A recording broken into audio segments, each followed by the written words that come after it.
C'est une Gemara dans Maseret Yoma dans laquelle il est marqué Amar Avasi, Lama Nimshela Esther la Shachar, le Marlach Ma Shachar, sauf kol halayla af Esther, sauf kol hanissim. Aveika Chanouka, Tena Lirtov Kaamrinan. C'est une Gemara dans Maseret Yoma qui demande la question suivante. Le Mizmor de Purim, il parle sur Esther. Et comment on l'appelle là-bas Esther? On dit Lamnatseach Alayelet Ashachar. On parle d'Esther en disant que c'est la biche du matin. Demande le Talmud, ouais, pourquoi on l'appelle là-bas la biche du matin particulièrement? Il y a la Gemara dit Keshem Shachar ou Sof Alayla, parce que de la même manière que le matin, c'est la suite de la nuit, ok? Ainsi aussi dit la Gemara, le Nes, le miracle de Purim, il est le dernier des miracles. D'accord? Ah, demande la Gemara, elle dit, mais c'est faux. C'est pas vrai, il y a eu d'autres miracles après encore, comme par exemple la fête de Hanouka. Réponse sur ça, la Gemara, elle dit, non. C'est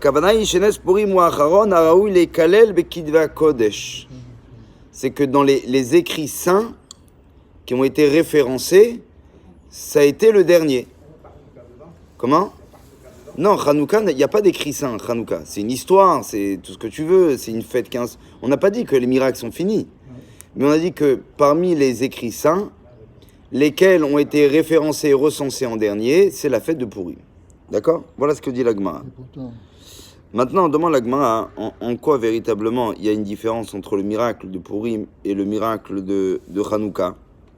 Et pourquoi le miracle de Purim, lui, il a été recensé dans des écrits saints. D'ailleurs, le Talmud, rappelez-vous combien on l'a fait ensemble, se tue pendant des pages et des pages d'ailleurs du Talmud.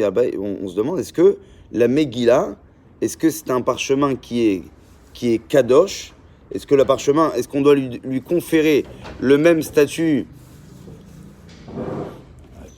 Tu es que le parchemin, on lui confère le même statut qu'un Sefer Torah ou pas?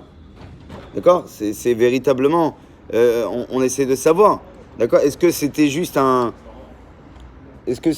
écrit comme ça, ou bien c'est quelque chose qui a une valeur beaucoup plus grande que un simple rappel de l'histoire? Comment?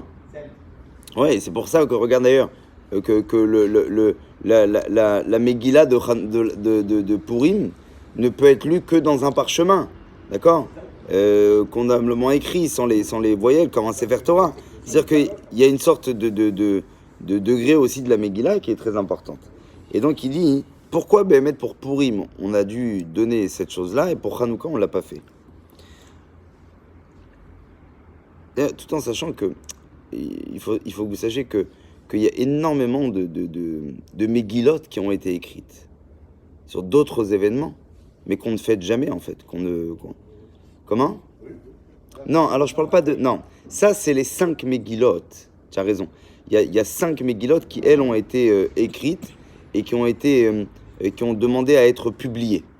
Ouais, c'est quoi? C'est Ruth, Shirachirim, de Shlomo HaMelech, Kohelet qui n'était pas évidente, mais qui malgré tout a été publiée, Echa, celle de qu'on fait à Tisha B'Av, et enfin la Megillah de Esther. D'accord? Donc ça c'est... Mais dit la Gemara là-bas, qu'en fait il y a eu je sais pas combien encore de centaines d'autres Megillot, bien sûr, mais qui n'ont pas été, et qu'on a demandé à les laisser à la Gniza, et non pas à les publier et les instaurer dans le calendrier pour autant.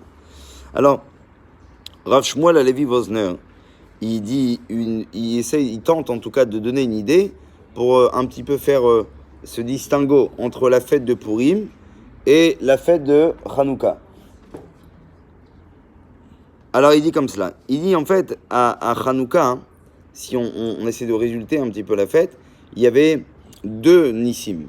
C'était quoi les 2 miracles? Rappelez-vous, il y avait le miracle de la guerre, le miracle qu'un petit nombre de personnes ont réussi à battre une armée tout entière, et notamment aussi le miracle du Pach HaShemen, c'est-à-dire de la Ménorah. Enfin, Etanes Harishon Shel HaShemen, pour ce qui est du miracle de l'huile, que l'huile qui avait pour un jour a duré finalement 8 jours, il dit Katouf Shamze Iddan Veiddanim, Mipene Shebatora Neemur Psukim, Shacham Menorot HaTeora Eno Kava Leolam, Mken C'est-à-dire qu'il n'était pas nécessaire de marquer, on va dire, un miracle. Il dit, en tout cas sur l'huile, il dit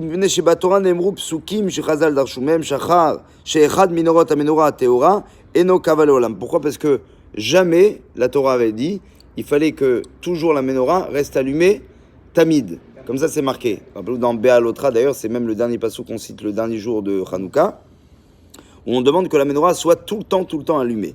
Et donc il dit il n'est pas nécessaire de faire une Megillah sur quelque chose qui de toute façon est marqué dans la Torah. Deuxièmement, il dit Nes Anitzachon, qui était le miracle de la victoire des Hashmonaïm à l'époque, dit la Gemara Nitzchon haYehudim b'tkufat Mordechai ve'Esther nechat lanetzar bekid ve'akodesh ve'elu Nitzchon haYehudim b'tkufat haYevanim lo nirtav ve'la nimsar ba'alpe midordor. Il dit pourquoi maintenant, pour ce qui est de l'histoire des guerres, parce qu'apparemment là on se rejoint entre Purim et Hanouka. Hanouka, il y a eu une guerre, ok, où on est ressorti victorieux. Et là aussi, il y a eu une guerre quelque part où on est ressorti aussi victorieux. Ok ? Certes, c'était fait d'une façon qui était totalement différente, qui était foncièrement même différente. On dit d'ailleurs que Aman, ça a été le premier à instaurer, et peut-être même le plus grand, de celui qui avait donné ce qu'on appelle comme mission, comment on appelle ça ? La solution finale. C'est-à-dire que même Hitler, il n'est pas réussi à faire ce que Haman voulait faire, quelque part. Pourquoi ? Enfin, je parle dans l'idée, parce que Haman, il avait compris un truc, c'est que quand tu mets une machine industrielle en marche, et tu vas chercher chaque juif pour aller les tuer et les brûler, comme il s'est passé durant la Seconde Guerre mondiale, ça demande énormément de technologie, ça demande énormément de pratique, et ça demande aussi beaucoup d'ordre. Il faut aller les chercher, ces juifs-là. À l'époque, on parle que finalement le monde, il est concentré sur 127 États. C'est l'Empire ottoman, et c'est l'Empire ottoman beaucoup plus que l'Empire ottoman d'ailleurs qu'on relate dans l'histoire. C'est un empire qui est beaucoup plus que celui de l'Ottoman pur, qui faisait véritablement, qui était énorme. Donc tu as le monde tout entier qui est dedans. Et ce qui est marqué, en tout cas dans la Megillah, on l'a lu hier plusieurs fois, c'est qu'il envoie des émissaires dans chacun de ces États à demander à ce que les gens des localités mêmes tuent les Juifs Beyom Echad. Beyom Echad. La solution finale, il avait compris, Haman, que si tu demandes, si tu attaques les Juifs par le nord, ils vont descendre au sud. Tu vas aller à l'est, ils vont aller à l'ouest, et ainsi de suite. Ce qui s'est passé d'ailleurs pour beaucoup. Quand ils sont arrivés en Europe de l'Est, beaucoup, ils ont réussi à s'enfuir un petit peu avant, tant qu'ils ont pu. Certains en Chine sont partis, d'autres sont partis aux États-Unis, ainsi de suite. Mais, et encore, et combien de Juifs n'ont même pas été touchés, quelque part, par Hitler ? Que Haman, lui, il avait compris qu'il fallait étendre la Xéra, donc il a tout préparé en amont, et il a demandé que le 13 du mois de Hadar, qu'est-ce qui va se passer ce jour-là ? Eh bien, le 13 du mois de Hadar, tout le monde va venir et chacun va tuer son voisin. Et là, en un jour, il aurait pu y arriver. Et c'est pourquoi la manigance de Haman, elle est terrible quand on y pense un petit peu. C'est une sorte de dessein qui n'est jamais arrivé. Qui n'est jamais arrivé, cette chose-là. C'est même le pire du pire, il n'est jamais arrivé à réussir à faire un truc aussi bien ficelé que ce que Haman l'avait fait. Alors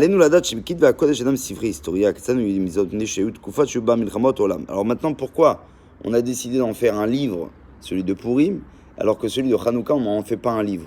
Pourquoi l'histoire de Hanouka, elle se répète, mais de professeur à élève, de papa à enfant, mais en aucun cas dans un livre, c'est pas répertorié. Alors que Purim, oui, c'est répertorié. C'est là où finalement on se trompe un petit peu sur ce que représentent les Kitvei HaKodesh. Les écrits saints, c'est pas des livres d'histoire. Et ça, beaucoup de gens d'ailleurs, et c'est la première erreur du lecteur du dimanche de la Bible, c'est de croire qu'en fait, c'est un livre d'histoire. On nous raconte l'histoire des grands hommes, on nous raconte l'histoire des miracles, on nous raconte l'histoire des lois et ainsi de suite. C'est faux. C'est totalement faux. Celui qui s'y connaît un petit peu, je dis bien un tout petit peu, il va comprendre que tout cela n'est qu'un ensemble de codes qui ont été fondés pour pouvoir y déceler dedans des secrets extraordinaires. Et on le sait très bien, c'est pourquoi on étudie une vie tout entière, ces fameux livres, entre guillemets, d'histoire, parce que ce n'est pas de l'histoire. Mais on parle de quoi, finalement? On parle de choses qui sont décelées derrière ces mots-là, pour aller y chercher dedans tant des halachot, mais aussi des prophéties, et ainsi de suite, ainsi de suite. Et il dit ici, Nes nitzachon ayudim bitkufat Mordechai, גרם למהפכה הרוחנית בעם ישראל, כי כתוצאה ממלחמה זו התרפתה אהבת השם, והיהודים אף קיבלו עליהם מרצון פעם נוספת את התורה שבעל פה. À Purim, ce qui s'est passé, ça a été une prise de conscience de la Torah telle qu'il n'y a jamais eu. C'est-à-dire que ça a été la version de... comment on appelle ça, de la Torah qui est redonnée une seconde fois. La Torah, elle est redonnée une seconde fois. Exactement. C'est-à-dire qu'on dit que au Har Sinaï, les Bnei Israël ont accepté la Torah écrite. Et on dit qu'à la fête de Purim, ils ont accepté la Torah orale. C'est-à-dire qu'il y a ici une prise de conscience qui dépasse bien au-delà toutes les autres fêtes, quelque part. À part ça, il dit, Achashmonaïm tafsou, alors il dit par contre, alors qu'à Hanouka, ouais, il y a Gadol Mvoach Aval Aïva, Gudam Shel Chashmonaïm Lachan Nitzachon, Achashmonaïm tafsou et Kaes Amloucha, Falpisha Yukoanim, Varivim Lamloucha, Imrak Mizera Shevet Yuda. Il dit, à côté de ça, ce qui s'est passé avec les Chashmonaïm et Hanouka était aussi très grand. Il dit, qu'est-ce qui s'est passé finalement? Le comportement de tout ça, il est resté pour autant. Il y a eu une marque qui est restée indélébile, finalement, même après Hanouka. Qu'est-ce qui s'est passé? Est-ce que le Beth Amikdash est devenu beaucoup plus orthodoxe par la suite? Pas du tout. D'ailleurs, c'est qui a pris la tête de l'empire de toute la maison, si tu veux, la maison mère de Dieu là-bas? C'est qui? C'est malgré tout, c'est pas des gens des Kohanim. C'était pas des Kohanim ou des gens qui étaient forcément de la tribu des Yehuda. C'était des places qui s'achetaient et ainsi de suite. C'est-à-dire qu'on a été sauvés, certes. Il y a eu un miracle extraordinaire qui s'est passé. La Ménorah, mais en soi, le peuple ne va pas changer, il ne va pas y avoir un bouleversement radical. סופם היה שעבדיהם מרדו בהם והשתלטו על בית המלוכה ונותר לפשטה זרע מבית חשמונאי. לפרחה לא נתערבה המלחמה הזו בעקבי הקודש, ולו בתקופת פורים נסנסרון מונה ולעלייה הרוחנית. C'est-à-dire que à Purim, il y a une élévation spirituelle qu'il n'y a pas dans Hanouka après la fête, je parle. Et il dit הדברים האלו מלמדים אותנו שהמעשים והפעולות שאנו עושים מוגדרים גם לפי השימוש שלנו בתוצאות לאחר המעשה. Donc il dit, qu'est-ce que la Torah elle décide d'écrire? Elle tente à écrire finalement des actions ou une histoire ou un événement qui a permis un bouleversement et surtout une transformation aux hommes. C'est très très beau ce qu'il dit, parce qu'il dit finalement, il dit quand on fait quelque chose de bien dans la vie, il faut voir, non pas à l'instant T, qu'est-ce que ça fait, mais si ce bouleversement qu'on est en train de faire maintenant, c'est quelque chose qui va marcher aussi sur après. Et ça, la Torah elle dit, je l'écris. Ça, je l'écris. Hanouka, c'était bien, c'était un miracle.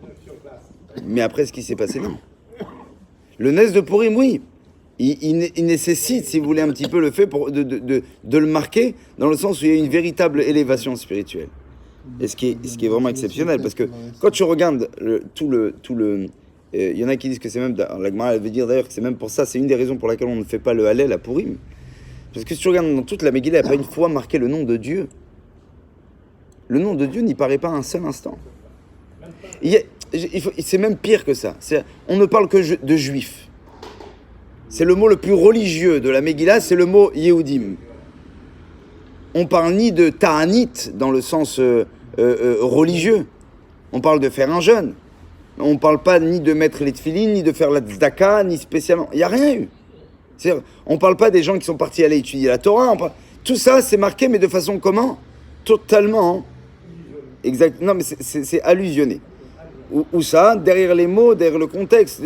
Plein de choses. Comme Daniel, le prophète Daniel, qui est dedans dans la Haggadah, mais au nom de Hattar. D'accord? Et combien de choses comme ça? Tout est caché, en fait. C'est un fait divers dans lequel, en fait, tout ce qui est en arrière de la scène était ce qu'on appelle à goût purement orthodoxe, mais qu'au devant de la scène, finalement, c'est pour dire, il n'y a rien de tout ça. Et c'est pourquoi, d'ailleurs, on ne fait pas le Hallel à Purim. Donc c'est ça qui est extraordinaire, c'est-à-dire qu'en fait, finalement, il faut arriver à vivre cette vie-là, non pas d'une façon religieuse, parce que c'est vraiment la pire des choses à faire. Il ne faut pas vivre une vie religieuse. Vous comprenez ce que je veux dire? C'est-à-dire quoi, il ne faut pas vivre une vie religieuse? Non, une vie religieuse, c'est-à-dire que c'est des gens qui disent, aujourd'hui, je suis un homme et je vais m'administrer une religion. Le juif, c'est pas ça. Le juif, c'est celui qui est. Il est simplement ce qu'il est, et il n'est pas religieux. C'est pas une religion, c'est pas quelque chose qu'on administre à sa vie. C'est sa vie. C'est la vie qu'il est. La vie qu'il représente, c'est comme ça. C'est Torah, Tfila, Tzedaka et ainsi de suite. Il n'y a pas autre chose. C'est pas quelque chose qu'on tente à mettre sur la personne. Ça, le terme de religieux, c'est quelque chose qui a été donné essentiellement aux chrétiens. C'est très très chrétien le terme de la religiosité. D'accord? Tout ce qu'il y a là-bas et tout ce qu'on parle de la Trinité, enfin vous parlez énormément, c'est que des termes où on rajoute à l'homme, ok, une sorte de chapeau spirituel, ok. La Torah, c'est pas un chapeau. La Torah, on t'enlève le chapeau, on te dit c'est toi qui dois être l'homme et tu dois pas être un divin, tu dois être un humain. Ne sois pas quelqu'un de divin, d'accord. C'est pour ça que regardez les chrétiens, quand ils veulent être très religieux, ils doivent se séparer du monde. Ils doivent se séparer. Eux, leur conception, la conception du christianisme, c'est une conception qui est totalement différente de la nôtre. Parce que le chrétien, quand lui veut être religieux, eh bien automatiquement il doit faire vœu d'abstinence, il n'a pas le droit de manger ce qu'il veut, et ainsi de suite. Nous, qu'est-ce qu'on fait finalement? Non. On te dit surtout pas, surtout pas. Rappelez-vous, à chaque fois dans la Torah, quelqu'un qui ne s'est pas marié, qui n'a pas eu d'enfant, malgré que c'était quelqu'un d'exceptionnel, il a été puni pour ça.